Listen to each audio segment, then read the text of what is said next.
पुण्यातील यशवंत नाट्यगृहातील किळसवाणा प्रकार समोर आलाय। नाटक पाहताना प्रेक्षकाच्या कपड्यात उंदीर शिरला।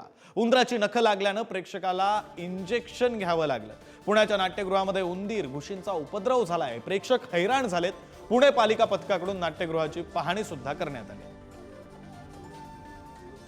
प्रतिनिधी ज्ञानेश्वर चौतमल आपल्यासोबत जोडले गेलेले आहेत। आपण त्यांच्याशी या संदर्भात बोलूया। ज्ञानेश्वर, आता पथकानं पाहणी केली, पण मुळात नाट्यगृह वगैरे स्वच्छ असावीत, व्यवस्थित असावीत, ही काही बेसिक मागण्या असतात नागरिकांच्या। आता ही वेळ काय येते पालिकेवर? आता पथकं का पाठवली जातात?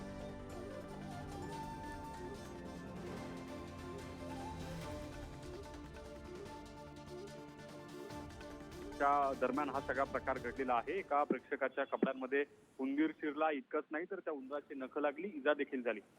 इतकी सगळी अशी घाण परिस्थिती नाट्यगृहांची झालेली आहे आणि या निमित्तानं पुन्हा एकदा नाट्यगृहांच्या एकूणच कार्यपद्धतीचा, तिथल्या स्वच्छतेचा, मोडकळीत आलेल्या खुर्च्यांचा, अस्वच्छ असलेल्या सगळ्या परिसराचा प्रश्न पुन्हा एकदा ऐरणीवर आलेला आहे। मंत्री चंद्रकांत पाटील यांनी देखील या सगळ्या प्रकाराची दखल घेतलेली आहे आणि आयुक्तांना या सगळ्या संदर्भानं चौकशी करणार असल्याचं त्यांनी सांगितलंय।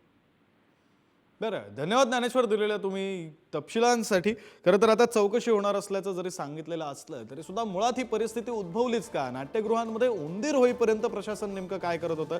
नाट्यगृहाचं प्रशासन असेल, पुणे महानगरपालिका असेल, नेमकं काय केलं जात होतं? नाट्यगृहांकडे एवढं दुर्लक्ष का केलं जातं, हाही प्रश्न महत्त्वाचा आहे। मुळात नाटकं टिकली पाहिजेत असं आपण म्हणत असतो आणि त्याच वेळी नाट्यगृहांची ही अवस्था अतिशय दयनीय आहे।